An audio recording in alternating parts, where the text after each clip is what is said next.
తెలంగాణ పోలీసులు మియాపూర్లో betting యాప్లని promote చేస్తున్న actors heroines మీద కేసు పెట్టారు. చాలా మంచిది.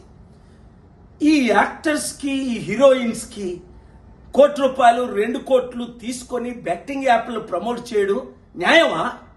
తద్వారా ఇప్పుడు మహేందర్ 24 సంవత్సరాల అబ్బాయి డబ్బులు పోగొట్టుకొని సూసైడ్ చేసుకున్నాడు. వాళ్ళ మీద మీరు కేసు పెట్టి వాళ్ళ కుటుంబానికి మీరు 100 కోట్లు ఇచ్చినా తిరిగి ఆ అబ్బాయిని తేగలరా? ఇంకొక విషయం, పోలీసులు ఇలా కేసులు పెట్టినప్పుడు ఇన్వెస్టిగేషన్ అయిన తర్వాత మళ్ళీ కేసులు ఉపసంహరించుకుంటున్నారట.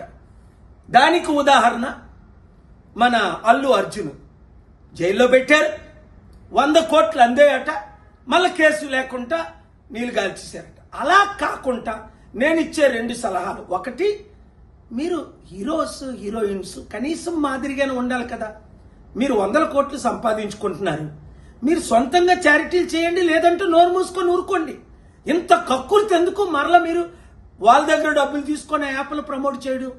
అలాగే కుర్రోలు, అమ్మాయిలు, అబ్బాయిలు ఇలాంటి పనికిమాల పనులు చేయకండి. ఏదో గెలుస్తామని సూసైడ్లు చేసుకోకండి.